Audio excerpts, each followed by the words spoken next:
إن الحمد لله نحمده ونستعينه ونستغفره ونعوذ بالله من شرور أنفسنا ومن سيئات أعمالنا. من يهده الله فلا مضل له ومن يضلله فلا هادي له، وأشهد أن لا إله إلا الله وحده لا شريك له، وأشهد أن محمدا عبده ورسوله. قال الله تعالى في الكتاب الحكيم: يا أيها الذين آمنوا اتقوا الله حق تقاته ولا تموتن إلا وأنتم مسلمون. يا أيها الذين آمنوا اتقوا الله وقولوا قولا سديدا يصلح لكم أعمالكم ويغفر لكم ذنوبكم ومن يطع الله ورسوله فقد فاز فوزا عظيما. وقال النبي صلى الله عليه وآله وسلم: إن أصدق الحديث كتاب الله وخير الهدي هدي محمد صلى الله عليه وآله وسلم وشر الأمور محدثاتها وكل محدثة بدعة وكل بدعة ضلالة وكل ضلالة في النار، أو كما قال النبي صلى الله عليه وآله وسلم: رب اشرح لي صدري ويسر لي أمري واحلل عقدة من لساني يفقهوا قولي. إن الله وملائكته يصلون على النبي يا أيها الذين آمنوا صلوا عليه وسلموا تسلیما. اللهم صل على محمد وعلى آل محمد وبارک وسلم. السلام علیکم ورحمۃ اللہ وبرکاتہ. ڈیئر ویورز، میں آپ کا ہوسٹ مظہر ایوب آپ کے ساتھ آپ کے شو اسلام ان ماڈرن ٹائم کے ساتھ حاضر خدمت ہوں. انشاءاللہ چونکہ اب یہ حج اور عید الاضحیٰ کا مہینہ شروع ہو چکا ہے انشاءاللہ، اور آپ دیکھ رہے ہیں کہ جو لوگ عید کی تیاریاں کر رہے ہیں، اور لوگ بہت سارے جو حجاج اکرام ہیں وہ اللہ کا نام لے کے بیت اللہ کی طرف جو ہے روانہ ہو چکے ہوئے ہیں، اور یا کچھ جو ہے وہ اب روانہ ہونے والے ہیں، اور ایک عجیب سا گہمی کا ایک وقت ہے. حج جو ہے وہ 5 ارکان میں سے ایک رکن ہے اسلام کے اندر. یعنی جو شخص استطاعت رکھتا ہو، جیسے 5 ارکان میں سے پہلا رکن کلمہ طیبہ ہے کہ جس میں اللہ کی شہادت دی جائے کہ میں اللہ کو جو ہے نا اپنا واحد لا شریک اللہ جانتا ہوں، اللہ کے ساتھ کسی کو شریک نہیں ٹھہراتا، اللہ کے سوا میرے ساتھ جو ہے وہ کوئی معبود، اللہ کے سوا کوئی معبود برحق نہیں، اور اللہ پہ ایمان لانا اور نبی صلی اللہ علیہ وسلم کی رسالت اور ختم نبوت پہ ایمان لانا. یہ تو جب کوئی انسان بھی جب مسلمان ہوتا ہے اور وہ اللہ کی وحدانیت کی شہادت دیتا ہے تو آقا کریم صلی اللہ علیہ وسلم کی رسالت کی بھی شہادت دیتا ہے اور ختم نبوت کی بھی شہادت دیتا ہے، اور اسی طرح سے اللہ تعالیٰ اس کا ایمان کا ایک جز شروع ہو جاتا ہے. پھر اس کے بعد جو پہلا رکن ہے وہ نماز ہے کہ سبمیشن ٹو اللہ سبحانہ و تعالیٰ. میں اپنی زندگی کو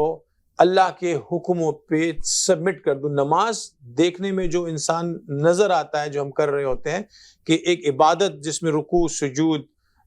جو ہے نا، اس کے علاوہ تشہد، قیام، یہ سب چیزیں اس کے اندر شامل ہیں. لیکن اگر آپ غور سے دیکھیں تو ان سب چیزوں کا اصل مقصد یہ ہے کہ میں اللہ کے سامنے اپنی ذات کو سبمٹ کر دوں، میں اپنی خواہشات کو اللہ کے سامنے سبمٹ کر دوں، اور جو کیفیت میرے اندر نماز والی ہوتی ہے نماز کے اندر کہ میں اللہ کے حکموں کو جانتا ہوں، سمجھتا ہوں، ان حکموں کو اپنے اوپر لاگو کروں اور ان احکامات کو اپنے اوپر جاری ساری کروں جو اللہ مجھ سے کروانا چاہتے ہیں، ان چیزوں سے رک جاؤں جسے اللہ مجھے منع کرنا چاہتے ہیں. تو یہ نماز کی کیفیت. تو اللہ کی شہادت اور نبی صلی اللہ علیہ وسلم کی رسالت کی شہادت دینے کے بعد نماز ایک ایسی چیز ہے جس میں آپ اللہ کو سبمٹ کرتے. تو دوسرا رکن. تیسرا رکن جو ہے وہ ہے روزہ. روزے میں اللہ تعالیٰ آپ پہ فرض کرتے ہیں، اور روزہ بھی جیسے آپ سب جانتے ہیں کہ اصل میں یہ ایک ایسی ایکسرسائز ہے، ایک ایسی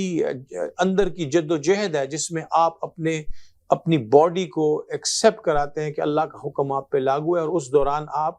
ایون حلال چیزوں سے، بعض چیزوں سے آپ اعراض کرتے ہیں، جس کا مطلب یہ ہے کہ اللہ آپ کو یہ سکھانا چاہتے ہیں کہ دیکھو تم نے حرام چیزوں کا انکار کیسے کرنا ہے. تو روزے والی کیفیت. روزے کے بعد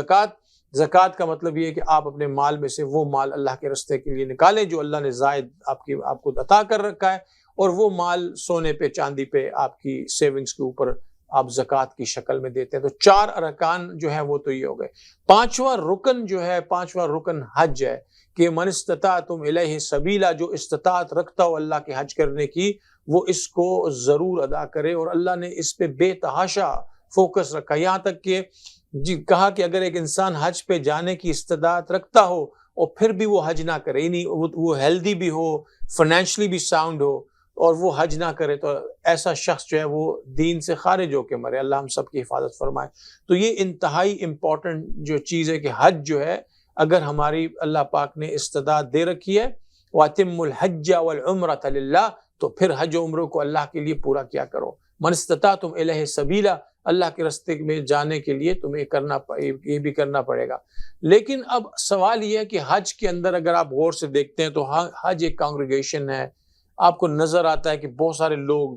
بہت ساری دنیا سے لوگ آتے ہیں، تو ایک تو ایکوالٹی کو انڈیکیٹ کرتا ہے حج، یعنی وہاں پہ صفوف میں جو لوگ حجاج ہوتے ہیں وہ سب ایک لباس میں ہوتے ہیں، سب نے جو ہے نا وہ ایک طرح کا لباس پہن رکھا ہوتا ہے، اور وہی دو کپڑے، چاہے وہ کوئی بادشاہ ہے، چاہے وہ کوئی میڈیوکر ہے، چاہے وہ کوئی فقیر ہے، اگر وہ حج کرنے پہنچ گیا ہے تو وہ انہی دو کپڑوں میں اللہ کے سامنے جو ہے نا سربہ سجود ہوتا ہے، اللہ کے سامنے کھڑا ہوتا ہے۔ تو آپ دیکھتے ہیں کہ سب سے پہلے جو چیز ہے وہ حج آپ کو اور مجھے ایکوالٹی، انسانیت کے اندر ایک ایکوالٹی سکھاتا ہے، اور یہ وہی ہمیں واپس قرآن کی طرف انڈیکیٹ کرتا ہے کہ اِنَّا خَلَقْنَاكُم مِّن ذَكَرٍ وَأُنثىٰ، میں نے تم سب کے سب کو ایک مرد اور عورت سے پیدا کیا، وَجَعَلْنَاكُمْ قَبَائِلًا وَشُعُوبًا لِتَعْارَفُوا، اور تمہارے قبیلے اور جو ہے نا طبقے اور لوگ اور رنگ اور نسل اس لیے بنائے کہ ایک دوسرے سے متعارف ہو سکو، پہچان سکو۔ ان اکرمکم عند اللہ اتقاکم، بے شک جو معیار ہے وہ تقوی ہے، جس میں زیادہ ہوگا اللہ اس کا تقوی قبول کرے گا، تقوی کی بنا پہ اس کے درجے کو قبول کرے گا۔ تو حج کے اندر اگر آپ دیکھتے ہیں تو اللہ رب العزت سب سے پہلے انسان کو وہ اس ایکوالٹی پہ سکھاتے ہیں کہ دیکھو تم اب جو ہے وہ اس بات پہ نہیں دیکھا جا رہا کہ تمہارے پاس کتنا بڑا فن ہے، تمہارے پاس کتنا بڑا علم ہے، تمہارے پاس کتنی بڑی طاقت ہے، تمہارے پاس کتنی بڑی فائنانسز ہیں، تم کتنی ملک کے مالیت کے مالک ہو۔ سب چیزیں جو ہیں وہ بنیادی طور پہ ہر انسان دو کپڑوں میں اللہ کے سامنے جو ہے وہ سربہ سجود ہوتا ہے اور اللہ کے گھر کا طواف کرتا ہے اور اللہ سے اپنی جو بھی عبادات جو ہے اللہ کی حاضر خدمت جو ہے وہ لے کے آتا ہے۔ اب سوال یہ ہے کہ ایک تو چیز اللہ نے ایکوالٹی بتا دی، دوسری بات اللہ تعالیٰ انسان کو یہ یاد دلاتے ہیں کہ دیکھو تمہاری اوقات اور بساط یہ دو کپڑوں کی بھی نہیں ہے، اصل میں تم اس دنیا میں بغیر کپڑوں کے آئے تھے، اور پھر جب اس دنیا سے جاتے ہو تو انہی دو کپڑوں میں لپٹ کے تم اس دنیا سے چلے جاتے ہو۔ تو اس چیز کو ذہن میں رکھو کہ دنیا کے اندر جو بھی معاملہ کرو گے، اس دنیا سے آپ نے ایک نہ ایک وقت چلے جانا ہے، اور آپ اس کے بعد جو ہے نا آپ کو اللہ کے سامنے اپنے اعمال کا وہ پیش کرنا ہے۔ تو اس حج کے دوران آپ ایکوالٹی کے ساتھ ساتھ اپنی بساط اور اوقات کو بھی دیکھتے ہو، پھر ہر رنگ و نسل سے دور ہو کے اب کوئی وہ نہیں رہ جاتا، ایک ہی صف میں کھڑے ہو گئے محمود و ایاز، نہ کوئی بندہ رہا نہ کوئی بندہ نواز۔ اب اس میں یہ نہیں ہے کہ کوئی ایکسٹرا آرڈنری بندہ ہے تو وہ جو ہے اس کو ایکسٹرا جو ہے نا وہ پروٹوکول ملے اللہ کے سامنے۔ ظاہری بات اگر کوئی لوگ ایسا چاہتے ہیں یا کرتے ہیں تو obviously اللہ کے ہاں تو جو ہے نا تقوی الگ سے دیکھا جاتا ہے، لیکن کہنے کا مقصد یہ کہ آپ کو حج کے موقع پہ یہ مختلف چیزیں بتائی جاتی ہیں۔ اچھا، اب حج کے اندر اگر آپ غور سے دیکھیں تو مناسک ہیں، یعنی حج از اے کمبینیشن آف سرٹن مناسک جو آپ کو حج میں کرنے پڑتے ہیں۔ اب وہ مناسک ہے کیا؟ اب آپ حیران ہو جائیں گے کہ وہ مناسک ہیں جو زیادہ تر سیدنا ابراہیم علیہ السلام نے جب انہوں نے اللہ کے نام کے ترانے پڑھے، ان صلاتی و نسکی و محیای و مماتی للہ رب العالمین،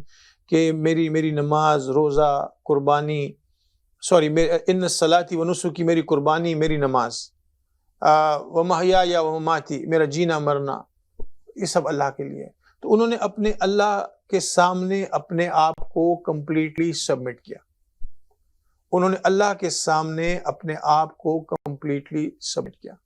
اب اس سبمیشن کے اندر انہوں نے اپنے اللہ سے یہ کہا کہ اے اللہ تو جو بھی مجھے دے گا میں اسی حساب سے تیری عبادت کروں گا۔ اس میں انہوں نے اللہ کی وحدانیت کے ترانے بھی گائے، انہوں نے اللہ کے کلام کو بھی لوگوں تک، جو وہی ان پہ آتی تھی وہ بھی لوگوں تک پہنچائی۔ اسی طرح ایک میجر جو اسائنمنٹ ابراہیم علیہ السلام کو عطا کیا گیا اپنی سبمیشن کی وجہ سے، وہ آپ دیکھیں وہ حج اور کعبۃ اللہ سے سارا کا سارا ریلیٹڈ ہے، یعنی مکہ کی سرزمین کے ساتھ وہ ریلیٹڈ ہے، کعبۃ اللہ کے ساتھ ریلیٹڈ ہے۔ آپ اگر دیکھتے ہیں تو ابراہیم علیہ السلام کی جو دو اولادیں جن میں انبیاء صلی اللہ علیہ وسلم پیدا ہوئے، اگر آپ سیدنا اسحاق سے ان کی ساری اولاد دیکھیں تو زیادہ تر ایک بیٹے کے بعد دوسرا بیٹا پیغمبر اور سب کے سب یک کے بعد دیگرے انبیاء ان کے اندر پیدا ہوتے رہے، لیکن وہ چین جو تھی وہ فلسطین کے علاقے کی طرف تھی،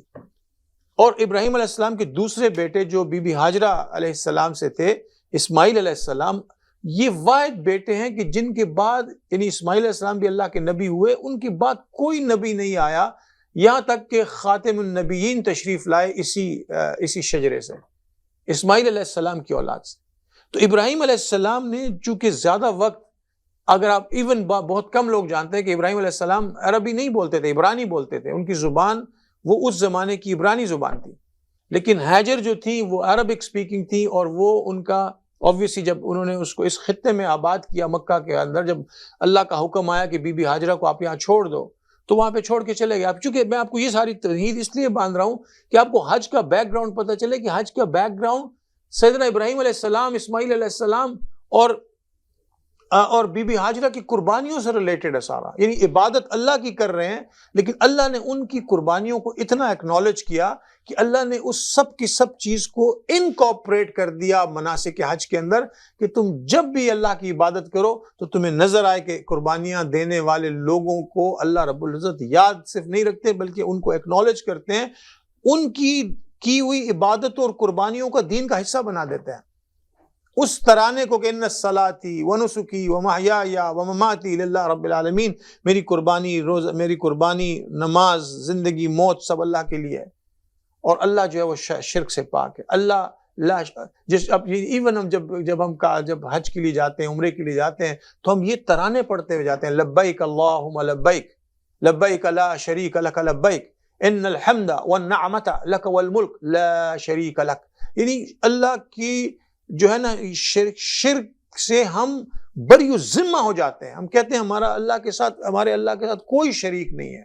نہ ہمارے اللہ کے ساتھ کوئی شریک تھا، نہ کوئی ہے، نہ کبھی ہو سکتا ہے، اور ہم اس کی نفی کرتے ہوئے لبیک اللہم لبیک، اے اللہ میں حاضر ہوں، اے اللہ میں حاضر ہوں، لبیک لا شریک لک لبیک، اے اللہ میں تیرے ساتھ اس طرح تیری خدمت میں حاضر ہوں، تیرے دربار پہ حاضر ہوں کہ تیرا کوئی شریک نہیں ہے،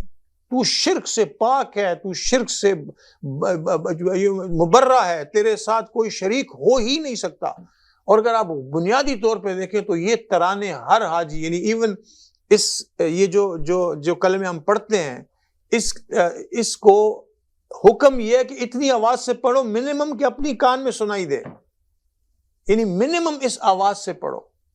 کہ اپنے کان کے اندر یہ آواز سنائی دے، یعنی اس کا مطلب یہ کہ اس سے بلند آواز سے پڑھو۔ تو آپ دیکھیں کہ پوری دنیا سے جتنے حجاج و کرام ہیں، وہ سب کے سب جب حج کے لیے تشریف لے کے جاتے ہیں تو سب کے سب ایک کلمہ پڑھ رہے ہوتے ہیں، لبیک اللہم لبیک، لبیک لا شریک لک لبیک، ان الحمد والنعمت لک والملک لا شریک لک، یعنی اے اللہ ملک تیرا، تعریفیں تیری، قدرتیں تیری، یعنی تو ہی سارا سب کا سب جو ہے سارا معاملہ تیرے اختیار میں، تو ہی واحد، تو ہی لا شریک، تیرا کوئی ہمسر اور ثانی نہیں، اور اے اللہ ہم تجھے بے شرک اپنا واحد معبود تسلیم کرتے ہیں، اور ہم سبمٹ کرتے ہیں اور تیرے ملک کو مانتے ہیں۔ یہی ترانے پڑھتے ہوئے جو ہے نا ہم سب کے سب جو ہے نا اللہ کے گھر کی طرف روانہ ہو جاتے ہیں اور پڑھتے رہتے ہیں یہ۔ اور اس کے ساتھ ساتھ اگر آپ دیکھیں تو جتنے بھی مناسک ہیں، یعنی شرک سے نفی کے جو ترانے ابراہیم علیہ السلام نے پڑھے، اللہ تعالیٰ نے ان کو مناسک حج میں شامل کر دیا۔ وَإِذِ ابْتَلَىٰ إِبْرَاهِيمَ رَبُّهُ بِكَلِمَاتٍ فَأَتَمَّهُنَّ قَالَ إِنِّي جَاعِلُكَ لِلنَّاسِ إِمَامًا قَالَ وَمِن ذُرِّيَّتِي قَالَ لَا يَنَالُ عَهْدِ الظَّالِمِينَ۔ ابراہیم علیہ السلام سے اللہ نے کہا کہ دیکھو یاد کرو وقت جب ابراہیم کو میں نے مشکلوں میں ڈالا، مشقتوں میں ڈالا، وہ اس میں پورے اترے اور انہوں نے اس کا حق ادا کیا، تو میں نے کہا انی جاعل فی الارض خلیفہ، وَإِذِ ابْتَلَىٰ إِبْرَاهِيمَ رَبُّهُ بِكَلِمَاتٍ فَأَتَمَّهُنَّ قَالَ إِنِّي جَاعِلُكَ لِلنَّاسِ إِمَامًا، اے ابراہیم میں آپ کو اپنی تمام انسانیت کا امام مقرر کرتا ہوں، کیونکہ انہوں نے اللہ کے دربار میں جو انہوں نے جس طرح سے اللہ کے حق کو ادا کیا، اللہ نے ان کو اپنا انسانیت کا امام بنا دیا کہ جاؤ تم امامت کرو۔ اور ان کو اسائن کیا کیا کہ یعنی اگر آپ اس پوری آیت کو دیکھیں تو وَإِذِ ابْتَلَىٰ إِبْرَاهِيمَ رَبُّهُ بِكَلِمَاتٍ فَأَتَمَّهُنَّ، ابراہیم کو مشکلات میں ڈالا گیا، چیلنجز میں ڈالا گیا، انہوں نے سب کو پورا کیا۔ قَالَ إِنِّي جَاعِلُكَ لِلنَّاسِ إِمَامًا، کہ ہم آپ کو امامت دے رہے انسانیت۔ قَالَ وَمِن ذُرِّيَّتِي، انہوں نے کہا میری اولادوں میں سے بھی لوگ بنے، اور وہ بنے۔ قال لا ينال عهد الظالمین، اللہ نے کہا لیکن ان لوگوں تک پیغام نہیں پہنچے گا جو منحرف ہو جائیں گے اللہ کے لیے. وَإِذْ جَعَلْنَا الْبَيْتَ مَثَابَةً لِلنَّاسِ وَأَمْنًا وَإِذْ جَعَلْنَا الْبَيْتَ مَثَابَةً لِلنَّاسِ وَأَمْنًا، جب ہم نے اس گھر کو ہم بنا رہے تھے، اس سے پہلے کا وَعِدْنَا إِلَىٰ إِبْرَاهِيمَ وَإِسْمَاعِيلَ أَن طَهِّرَ بَيْتِي، کہ دیکھو ابراہیم اسماعیل سے ہم نے عہد لیا کہ ہمارے گھر کو پاک اور صاف رکھنا. یہ گھر ابراہیم علیہ السلام نے دوبارہ بنایا نوح علیہ السلام کے زمانے میں، طوفان نوح میں جب کعبۃ اللہ اس میں شہید ہو گیا تو بنیادیں باقی رہ گئی تھی. یعنی اس کی تاریخ اگر آپ کعبۃ اللہ کی دیکھیں تو احادیث میں مختلف جو روایات ملتی ہیں وہ کہتے ہیں فرشتوں نے یہ گھر بنایا تھا، زمین پر پہلا گھر یہی بنایا گیا تھا. اور بعد کے جو گھر بنے تھے جیسے فار ایگزامپل قبلہ دوئے میں، وہ بعد میں سلیمان علیہ السلام کے زمانے میں جنات نے بنایا تھا، لیکن کعبۃ اللہ شروع میں فرشتوں نے اس کی تعمیر کی. تو اللہ رب العزت نے انسانوں سے یہ کہا کہ دیکھو تمہیں اب امام مل گیا، اب امامت تمہیں اس کعبہ کی طرف لے کے جا رہا ہے، اور میں اللہ کا گھر بنا رہا ہوں. قیامت تک انسانیت اللہ کے شرک کی نفی کرے گی، اللہ کے اس گھر کا طواف کرے گی، اس گھر میں جمع ہوگی اور مناسک حج جب ادا کرے گی تو اس میں اس بات کو بھی ایکنالج کرے گی کہ ابراہیم علیہ السلام نے کیا کیا قربانیاں اپنے اللہ کی رضا اور خوشنودی کے لیے دی ہیں، اور اللہ نے بھی ان کی جو قربانیاں تھیں ان کو اللہ نہیں بھولے. تو اللہ رب العزت ہمیں یہ یاد دہانی کرواتے ہیں کہ دیکھو جب تم اللہ کو سبمٹ کرو گے تو اللہ نہ صرف تمہیں دین و دنیا کی کامیابی دے گا بلکہ تمہارے ان سب چیزوں کو ایکنالج بھی کرے گا. ہمارے ساتھ رہیے، انشاءاللہ ایک چھوٹے سے بریک کے بعد واپس آتے ہیں. نحمد و نصلی و نسلم علی رسول الکریم، بسم اللہ الرحمن الرحیم. Welcome back. تو دوستو ہم آج بات کر رہے ہیں حج کی فضیلت کی. ایکچولی اگر آپ ویسے حج کی فضیلت دیکھیں تو بے اندازہ آپ کو فضیلت آپ کو حج کی نظر آئے گی جو کتب میں لکھی ہوئی ہے. انشاءاللہ ہم اس پہ بھی بات کریں گے اگلے اپنے شو میں، لیکن آج میں آپ کو حج کا جو بیسک کانسیپٹ ہے اس پہ بات بتا رہا ہوں کہ حج کا جو بنیادی مقصد جن کے پیچھے جو قربانیاں سیدنا ابراہیم علیہ السلام نے اور ان کے بیٹے اسماعیل علیہ السلام نے اور بی بی ہاجرہ نے جو دی، یہ اس حج کے یعنی بیت اللہ شریف جو کہ ہمارے دین اور ایمان کے ارکان کا آخری رکن بھی ہے، اللہ رب العزت نے اس کے پیچھے کیا بیک گراؤنڈ ہے. یعنی ایک تو یہ کہ ہم سب ریچولی وہاں سب چلے جاتے ہیں، بس جو ہمیں کرنا ہوتا ہے ہم ویسے کر کے آ جاتے ہیں، لیکن بہت سارے لوگوں کو نہیں پتا کہ حج کا بیک گراؤنڈ ہے کیا. تو اللہ کہہ رہے کہ جب میں نے ابراہیم علیہ السلام کو ابتلا میں ڈالا اور انہوں نے اپنے کمٹمنٹ کے اوپر وہ اسٹیڈ فاسٹ رہے تو میں نے ان کو انسانیت کی امامت دے دی. اس انسانیت کی امامت کا پہلا جو جز تھا وَعِدْنَا إِلَىٰ إِبْرَاهِيمَ وَإِسْمَاعِيلَ أَن طَهِّرَ بَيْتِي، کہ میرے گھر کو پاک صاف کرو. میرے گھر کن کے لیے؟ طَهِّرَ بَيْتِي لِلطَّائِفِينَ وَالْعَاكِفِينَ وَالرُّكَّعِ السُّجُودِ، طواف کرنے والوں کے لیے، اعتکاف کرنے والوں کے لیے اور وہاں پہ رکوع سجود کرنے والوں کے لیے. ابراہیم علیہ السلام اور اسماعیل علیہ السلام سے اللہ نے عہد لیا کہ اس کو پاک صاف کرو. وَعِدْنَا إِلَىٰ إِبْرَاهِيمَ وَإِسْمَاعِيلَ أَن طَهِّرَ بَيْتِي لِلطَّائِفِينَ وَالْعَاكِفِينَ وَالرُّكَّعِ السُّجُودِ وَإِذْ قَالَ إِبْرَاهِيمُ رَبِّ اجْعَلْ هَٰذَا بَلَدًا آمِنًا. اب اس کے بعد ابراہیم علیہ السلام اللہ سے دعا کر رہے ہیں کہ اللہ یہ امن کا گھر بنا دے، یہ پیس والا گھر بنا دے، یہاں پہ امن کی چیزیں جو ہے نا یہاں سے چلے، یعنی امن امان ہو، ایسا گھر بنا. تو ابراہیم علیہ السلام کہہ رہے ہیں کہ ابراہیم علیہ السلام کی ایکنالجمنٹ میں جہاں اللہ عہد لے رہے تھے، اللہ یہ بھی کہہ رہے تھے کہ وَاتَّخِذُوا مِن مَّقَامِ إِبْرَاهِيمَ مُصَلًّى، کہ ابراہیم کا جو مقام پہ جہاں پہ انہوں نے جس مقام پہ کھڑے ہو کے انہوں نے بیت اللہ شریف کی جو انہوں نے دیواروں کو اٹھایا بنیادوں سے، اللہ کہتا ہے اس مقام کو اپنا مصلی پکڑو. یعنی وہاں پہ یہ اکنالج کرو کہ ابراہیم علیہ السلام نے یہ قربانیاں دی تھی. ابراہیم علیہ السلام کو کیسی کیسی قربانیوں میں اللہ نے ڈالا. اللہ نے ان کو قربانی میں ڈالا جب نار نمرود میں ان کو پھینکا جا رہا تھا. وہ اللہ کی وحدانیت کے ترانے پڑھتے تھے، اللہ اور نمرود اس زمانے کا جابر جو بادشاہ تھا ان کو آگ میں گرا رہا تھا. انہوں نے ان سے ابراہیم علیہ السلام سے کہا گیا کہ اپنی بیوی اور بچے کو چھوڑ کے ایک بیابان میں، ایک جنگل میں، ایک دشت میں، ایک ریگستان میں چھوڑ کے چلے جاؤ. انہوں نے ویسا بھی کر کے دکھا دیا. اب دیکھیے اس کی مشکلات کیسی ہیں، ناممکن باتیں اگر ہم اپنی زندگی میں سوچیں. اس کے علاوہ ان سے کیا کہا گیا؟ ان سے کہا گیا کہ اپنے بیٹے کو ذبح کرو. یعنی کین یو امیجن کہ کسی بھی سچویشن میں کوئی انسان، اور اسپیشلی جب خواب نظر آ رہا ہو، جب اپنے بیٹے سے اپنے خواب کا اظہار کر رہے تھے تو اپنے بیٹے سے یہی اظہار کر رہے تھے نا کہ وہ کہہ رہے تھے کہ انی ارا فی المنام انی اذبحک کیف ترا، تو کیسا دیکھتا ہے؟ میں خواب میں دیکھ رہا ہوں کہ میں تجھے اللہ کے رستے میں ذبح کر رہا ہوں. تو تم اس کو کیسا پاتے ہو؟ تو انہوں نے جواب میں بیٹا یہ نہیں کہہ رہے، اسماعیل علیہ السلام اپنے بابا ابراہیم علیہ السلام کو یہ نہیں کہہ رہے کہ خواب آپ نے دیکھا ہوگا، کوئی خواب ہوگا. وہ کہتے ہیں کہ یا ابت افعل ما تؤمر ستجدونی ان شاء اللہ من الصابرین، اے ابا جان آپ کر گزریں جس کا آپ کو حکم ہو رہا ہے. باپ بیٹے سے کہہ رہا ہے کہ مجھے خواب میں نظر آ رہا ہے، بیٹا کہہ رہا ہے کہ آپ کو جو حکم ہو رہا ہے آپ امیجن کریں، چونکہ بیٹا بھی اللہ کا نبی تھے اور بیٹے بھی وہ تھے جو اسماعیل علیہ السلام جو کہ اپنے باپ کے ابراہیم علیہ السلام کے نہ صرف بیٹے تھے بلکہ انہوں نے بھی آگے جا کے نبی بننا تھا، ان کو بھی نبوت ملنی تھی. اور اسماعیل علیہ السلام سے آخری نبی الزماں جو ہے ان کو بھی تشریف لانا تھا، ختم المرسلین کو تشریف لانا تھا، محمد مصطفیٰ صلی اللہ علیہ وسلم کو تشریف لانا تھا. وہ بھی اللہ نے اسی جو ہے نا سارے اس چین سے اللہ نے پیدا فرمایا. تو ابراہیم علیہ السلام کا یہ جو شجرہ نسب ہے، جہاں اسماعیل علیہ السلام سے اولاد چلی، بیچ میں کوئی نبی نہیں آیا اور آخر میں خاتم النبیین اسی نسل میں تشریف لائے. تو اللہ نے ابراہیم علیہ السلام کو جب ابتلا میں ڈالا تو آپ دیکھتے ہیں کہ ابراہیم علیہ السلام ایون بیٹے کی قربانی پہ جو ہے نا وہ راضی ہو گئے، بیٹے کو لے کے چل پڑے اور قربان گھاٹ تک پہنچ گئے. تو آواز جب چھری پھیرنے لگے تو یا ابراہیم کا صدقت رویا، ابراہیم تو نے تو خواب بھی سچا کر دکھایا. یعنی اللہ بھی جانتے ہیں کہ یہ ایک غیر فطری عمل تھا، آزمائش تھی، ابتلا تھی ابراہیم علیہ السلام کو، اور اللہ جانتے تھے کہ پورے اتریں گے. خدا نہ خواستہ یہ نہیں ہوتا کہ اللہ جانتے نہیں ہے کہ فلانا شخص ابتلا میں ڈالے بغیر پورا اترے گا یا نہیں اترے گا. اللہ تو غیب کا سب علم جانتے ہیں، اللہ تو وہ احوال بھی جانتے ہیں جو آگے ہونے والے ہیں. لیکن اللہ نے انسانیت کو بتایا کہ دیکھو اگر ٹائم آیا تو ابراہیم علیہ السلام کس طرح سے اپنے اللہ کی وحدانیت پہ بھی کھڑے رہے. شرک سے انہوں نے نفرت کا اظہار کیا. انہوں نے کہا، اس لیے آپ دیکھیں جن دلوں میں ایمان پختہ ہو جاتا ہے ان کو شرک سے نفرت ہو جاتی ہے. کسی بھی چیز جو اللہ سے آپ شریک کریں وہ نفرت کرتے ہیں. دیکھیں گناہگار ہم ہو سکتے ہیں، ہم